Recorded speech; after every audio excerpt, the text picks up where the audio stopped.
Hi welcome to my channel and good morning friends. आज हम बात करेंगे ईरान और यूएस का जो रिसेंटली जो अभी एक टेंशन चल रहा है और they are very close to the war. So हम इसी के बारे में थोड़ा शॉर्टली आप बात करेंगे।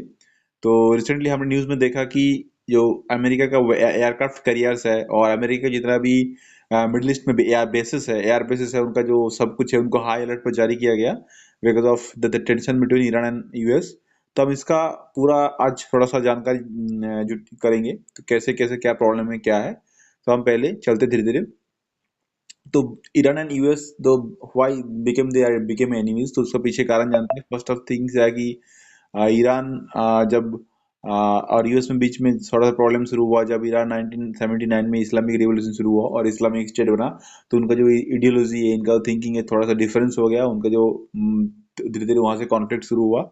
और मेन जो कॉन्फ्लिक्ट शुरू हुआ, Iran trying to they are became a nuclear power country. तो और यूएस ये चाहता नहीं कि एक ईरान ईरान एक न्यूक्लियर पावर कंट्री बन जाए। और ये अगर न्यूक्लियर पावर कंट्री बन गया तो अगर ये एक थ्रेट हो सकता है towards to the security threat हो सकता है ऑल ओवर द वर्ल्ड के ऊपर। तो इसीलिए ईरान हमेशा यूएस प्रेशर बनाता रहा ईरान के ऊपर कि हाँ आप कभी भी ईरान जो न्यूक्लियर प्रोग्राम को अचीव ना कर पाए।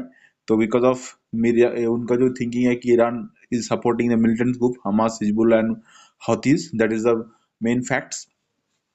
ऊपर से यूएस ने क्या किया, ऊपर से ईरान के ऊपर बहुत सारा सैंक्शन लगाया because of Iran is a well rich country और उसके ऊपर बहुत सारे ट्रेड में उनको सैंक्शन लगा दिया। That's why they are trying to put under pressure to the Iran. Okay.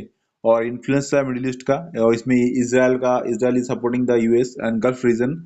Also they are trying to influence the Middle East. तो ये एक बहुत बड़ा इश्यूज है इन दोनों के बीच। अभी न्यूक्लियर टॉक्स जो उनका मेन इश्यूज है, बहुत दिन से इनका न्यूक्लियर टॉक चल रहा है बट इनको न्यूक्लियर टॉक अभी मतलब न्यूक्लियर इनका जो ये बात एग्रीमेंट कभी हुआ ही नहीं। ईरान कभी एग्री नहीं हुआ कि they are trying to close their nuclear sites. ये नहीं हुआ। यूएस मिलिट्री के ऊपर बहुत सारे प्रेशर आ रहा है।